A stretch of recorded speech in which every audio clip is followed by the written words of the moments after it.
Hosea 21. I will make them angry by a nation that has no understanding. Okay, that's 21. 21 says, they made me jealous by what is no God, and angered me with their worthless idols. I will make them, Israel, envious by those who are not a people. I will make them angry by a nation that has no understanding. Here again is Hosea, where God says, I will say to people who are not my people, you are my people. If you look at, again, Paul speaks to this. Paul speaks to this in Romans 9:11. Right? Let me get to it. Romans 9:11. Okay. I'm starting from 10. Not only that, but Rebekah's children were conceived at the same time by our father Isaac.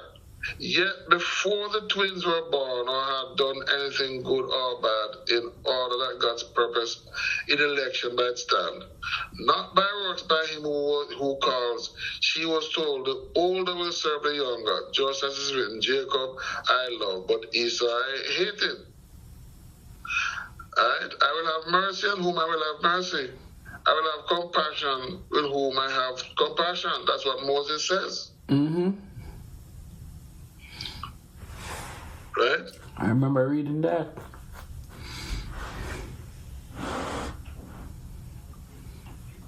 Let me find them. There's another part where he speaks to. Okay. Now, if you go to 24, same verse, same chapter. Even us, whom he has also called, not only from the Jews, but also from the Gentiles, as he says in Hosea. This is Paul. Mm-hmm. Paul is saying, as he says in Hosea, I will call them my people who are not my people, and will call her my beloved, my loved one, who is not my loved one. And in the very place where it was said to them, you are not my people, there they will be called children of the living God. Paul says, Isaiah cries out concerning Israel, though the numbers of the Israelites be like the sand by the sea, only the remnant will be saved, for the Lord will carry out his sentence on earth with speed and finality. Mm-hmm. So, Paul is saying that the Gentiles are those who will be called the sons of God. Right? He will say to Israel, you are my people. But he will say first to the Gentiles, you are my people, because Israel has rejected him. Mm-hmm. And he will use the Gentiles to provoke Israel to jealousy and have Israel return to him.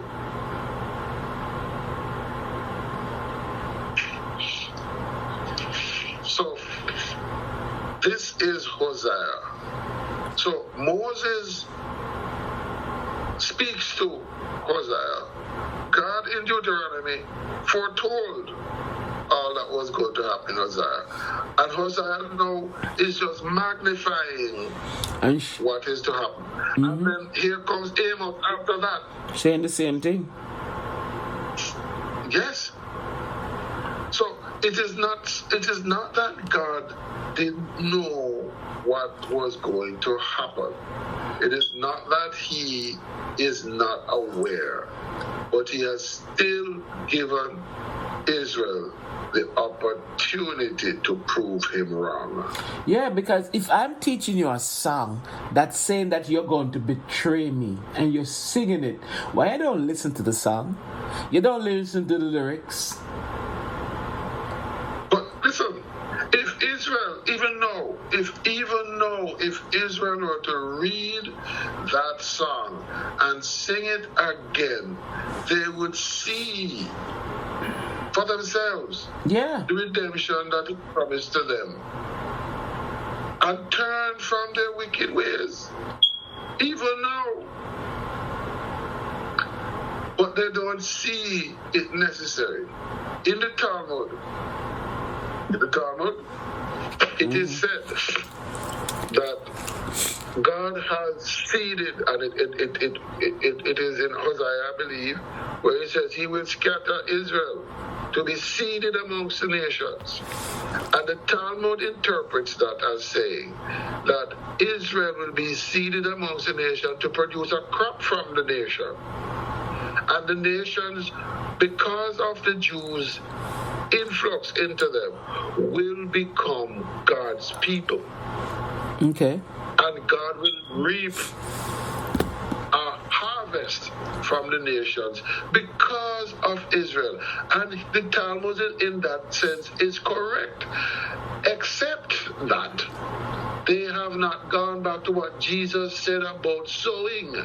Mm-hmm. Jesus also spoke about the sower. Okay? So it is not that the Talmud has not spoken correctly. It is that they have not listened to their own words over and over again. So the scattering was for a reason. Yes. All Christianity is the Jewish God. And if the Jews will take a look at what the Bible, their own Bible, says, they will turn to God and know Him for who He truly is. But they refuse to do it even now.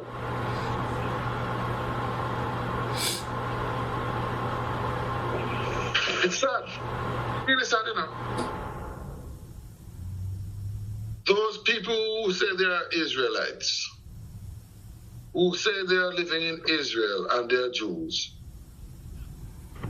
they need to go back and read what the Jews truly are.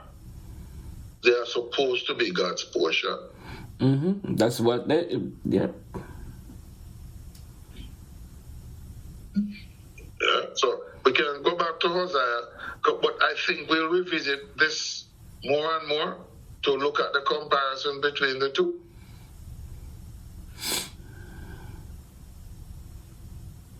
Sarah, any questions there?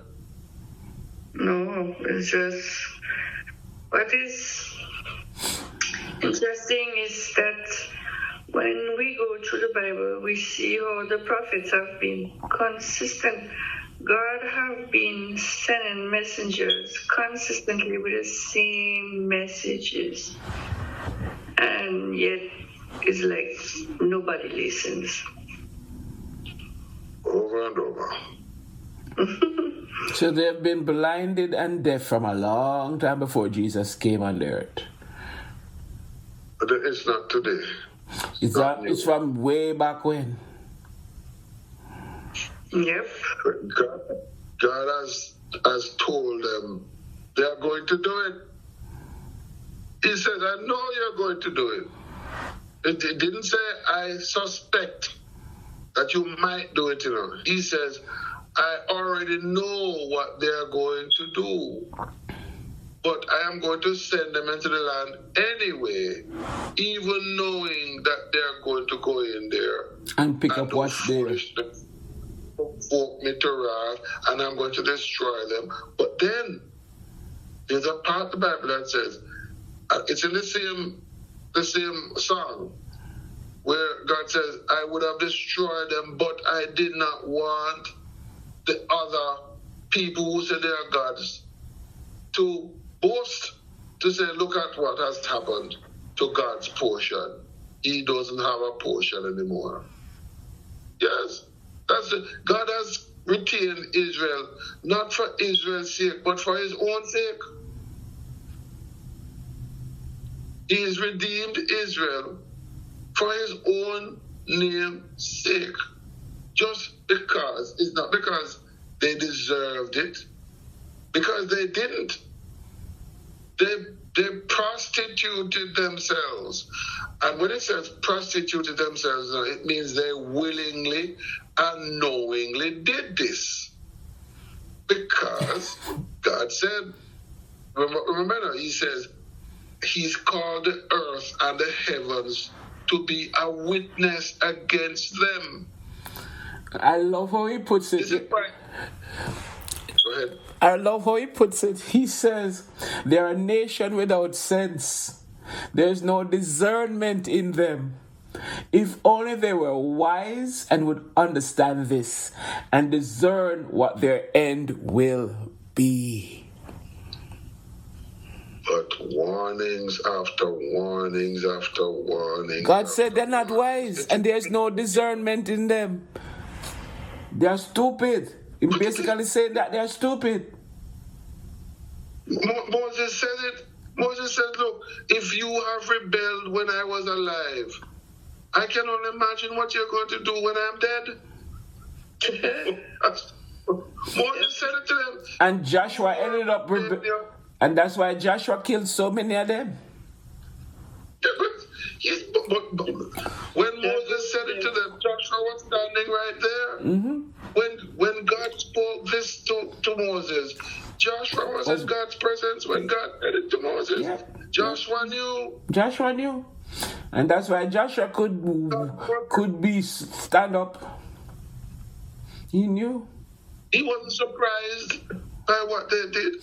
He wasn't surprised because he was foretold this is what was going to happen. This is what the people don't understand. I've tried to explain it. That God says, who he foreknew, he also predestined.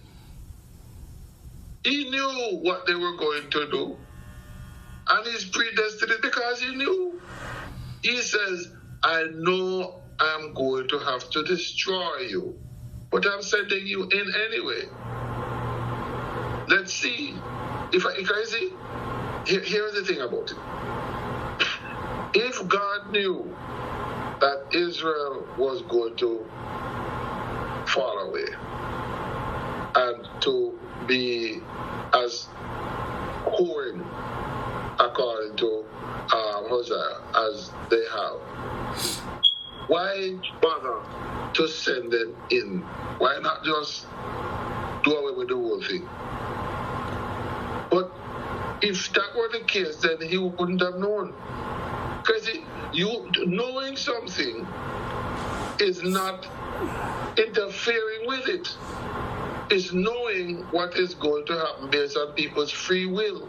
Mm-hmm. Mm-hmm. And allowing them to exercise that free will and then making your corrective actions on your own basis. Mm-hmm. Mm-hmm. Because you know they're going to do this and you have not taken away from them that free will for them to actually do it. Because if God did that, he would not just be a God, he would be a tyrant. Mm-hmm, mm-hmm, mm-hmm. And if he did that, at the end of the day, there would be no salvation. You'd have had to be just killing people, left, right, and center. Because if God had destroyed Israel, there would be no church. You'd have had to do a totally different thing. Yeah, he would have. He tried it with Noah, and it came back to the same thing. He tried it with Sodom and Gomorrah. It came out to the same thing. He's tried it a number of times. Humanity is just stubborn. So let it run its course. Let the weeds grow with the tear, and then at the day of harvest, you may get some. Yeah, you will get some. But if you destroy the field now, you will get none. Yep. So you have to make it happen. Yes. What I find interesting is that he's talking about when the nature and man reconciled come back to the original time of the Garden of Eden. To me, it's almost like that that original sin we did is finally forgiven, and that we get back the nature that we were created with at the beginning. Well, it's not that it's forgiven, it's that, you see, a covenant does not necessarily require forgiveness. True. Because remember, there are different types of covenants. There are covenants where, let us say agreements, eh? There are different types of agreements. I can agree with you that I am going to do something. It doesn't require you to do anything. That's one type of agreement. There's another type of agreement that I am going to do something and you are going to do something. All right? Whereas when you don't do what you do, then I don't have to do what I am doing. But then there's another type of covenant as well that says you must do something and I must do something. But as my doing what I am doing has nothing to do with you performing your task. I'm obligated nevertheless. Mm-hmm. So a covenant does not mean necessarily that forgiveness is there. True. It just means that one party is willing to perform a task. And yeah, that's what it means. Okay, so here in the millennium, Jesus has set up his kingdom. The earth is renewed to where it was in before the fall. Mm-hmm. Satan is taken out of the equation because remember, during the millennium, Satan is restricted to the pit. Yeah. He has no influence. Yep. The satanic influence is gone. It is only after the 1,000 year that Satan is released and humanity descends into sin again. Mm-hmm. In fact, in Revelation it says that those people who are on earth during the millennium, they will come to Jerusalem once per year or some periodical to worship and to bring their offerings into the king. And those people who do not will be cursed and they will die. During the millennium, the people who die are the people who have sinned. Mm-hmm. And are cursed. The people who don't sin will live through the entire 1,000 years. You understand? They will eat the fruit of No. They will do during that time. During that time, a person living for 1,000 years is no biggie. Yeah, because but the person who dies will have died because of sin. So it doesn't mean that there will be no sin during that time. It just means that the person who will sin is cursed and will die and will go to hell. So at the end of the millennium, the people who are alive are God's people. The people is like a crucible. You're sifting. Okay? Mm-hmm. During that time, you are sifting. Those people who have a propensity to sin, they die and go to hell. The blind who are not sinning will continue until the great white throne judgment. But when Satan is released, some of those people who have not sinned, suddenly they will have let us say, we are back with the Adamic nature. Mm-hmm. And they will rebel. And they therefore will be subject to death. But not all people will rebel. Mm-hmm, mm-hmm, mm-hmm. You know? So this is where we need to go back to Revelation to see how the millennium is going to be structured and what will happen. But it doesn't need to delay us here for Hosea. Yeah. When we get to Revelation, we see that. So, Hosea, verse 21, 2:21, to come back to it. And it shall come to pass in that day, I will hear saith the Lord. I will hear the heavens, and I shall hear the earth. Now, we see this thing in the Bible about on that day, on that day, on that day. And we have the impression that it's one single day, it's all the same day. No, it is not. You see, when the Bible says on that day, it is speaking of a particular time. Yeah. Right? Yeah. It doesn't necessarily all mean at the time when Jesus arrives. For example, when he says that Israel will rebel, and on that day, it means in that time when they rebel, not when the day comes when Jesus is talking about.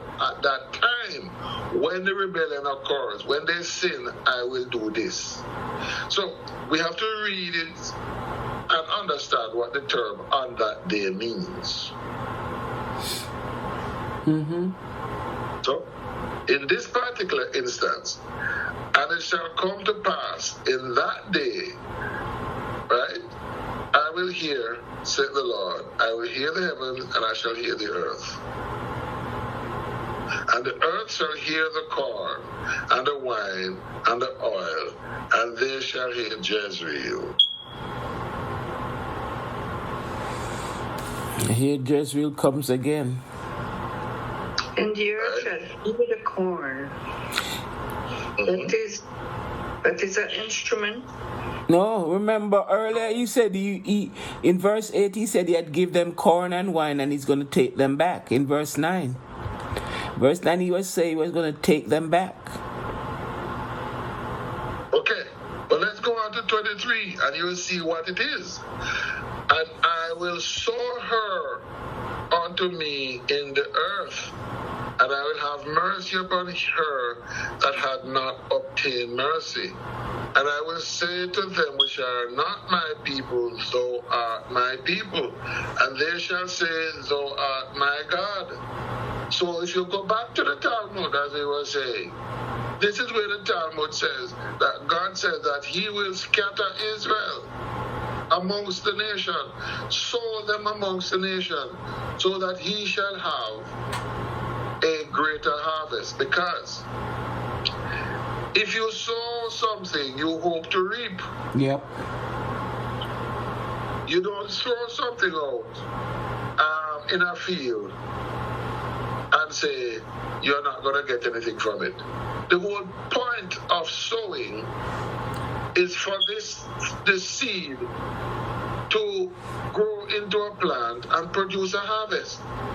So the Talmud says this is what is intended, that Israel will be scattered amongst the nations, and the nations will produce from this scattering of Israel a harvest. Mm-hmm. And they're not wrong. But where they go wrong is that they didn't consider that comes from Christ.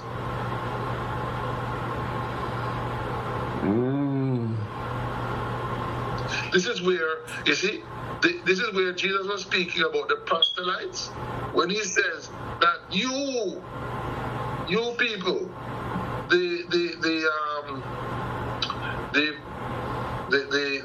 not the people in the Sanhedrin, but the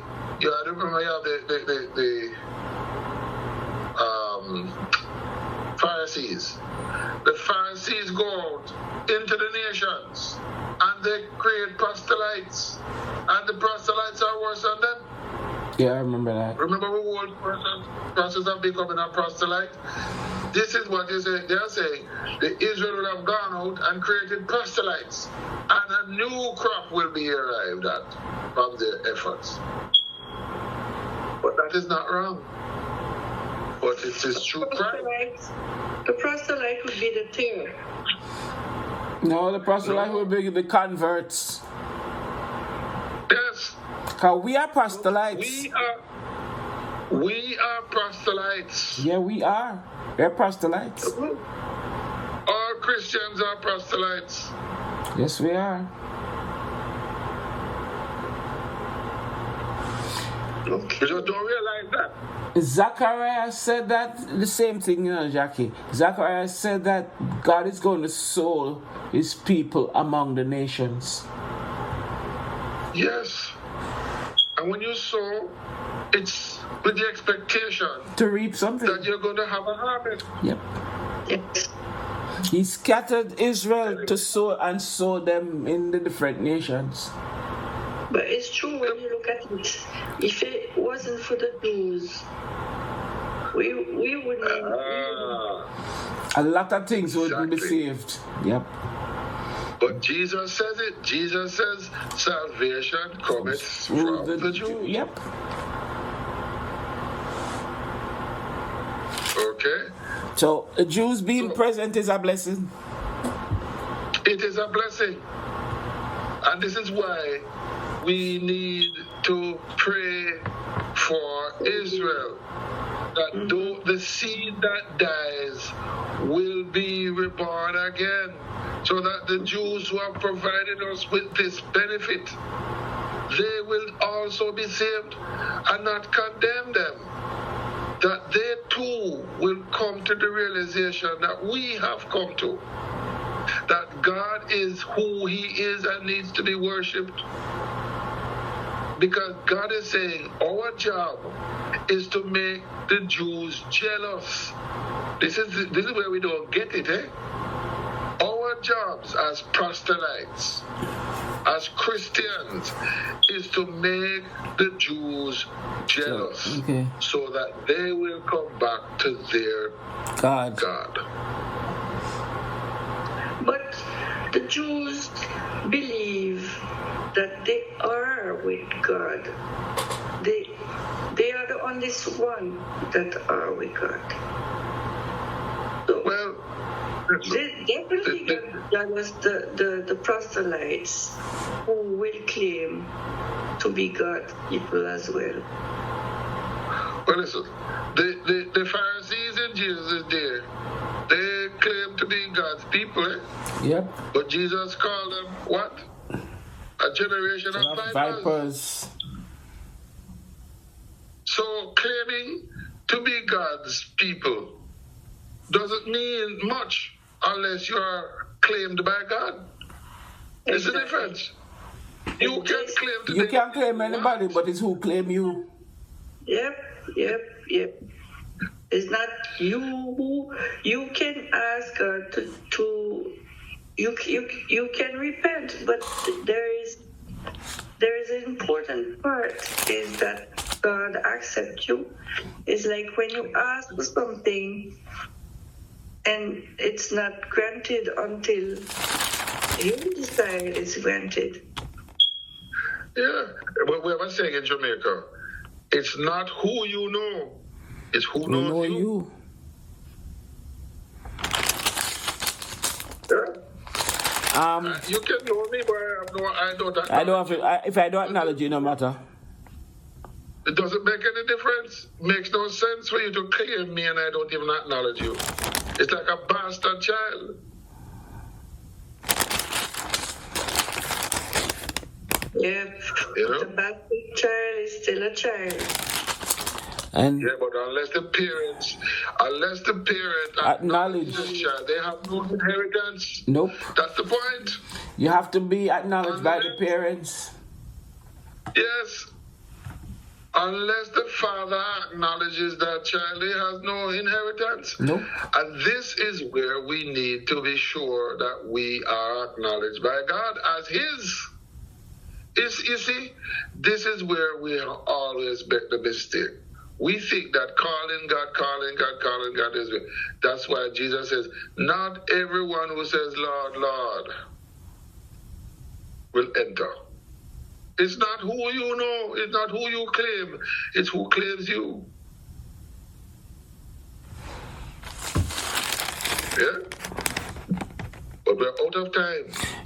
Oh man, I was just about to go back to one thing. Verse 22, when he says, and they shall hear Jezreel. Because I was looking back at chapter 1, verse 11. when he was saying, "For great shall be the day of Jezreel." Yes. And he's coming here now to say, "And you will hear Jezreel." So Remember, Jezreel was the first son. And remember, exactly. he was the first son. And Jezreel was the valley of blood. That prosperous valley. The valley that had all the wars that Israel ever fight. That's where they fight them. In Jezreel. Jezreel is Armageddon. Yeah. You will hear it. You will hear it. And great shall be the day of Jezreel. That's the valley that all the battles have been fought over the years. But this is going back to the hair. Like, if this is the name of the firstborn. Yeah. You remember what the firstborn is named? The firstborn means scatter, no? Sowing. Just that. There are implications for the firstborn and his naming. Mm-hmm. The firstborn leads the family at the end of the day. The firstborn gets a double portion. The firstborn is required to do certain things. Mm-hmm. So in naming the firstborn, and the firstborn is predestined to destruction, you have a problem. Yeah, because the family is in trouble. Your family is in trouble. The family is in Yes. trouble.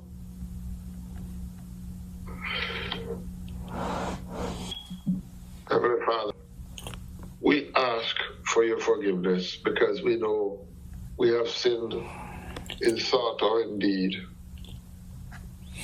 We know, Lord, that you are a holy God requiring our obedience, but not just blind obedience, Lord, but obedience based on love, obedience based on our own self-interest, obedience based, Lord, on knowing that you are a loving God who has prepared a place for us. And knowing, Lord, that at the end of the day, you want the best for your people. But we must become your people, and so, Lord,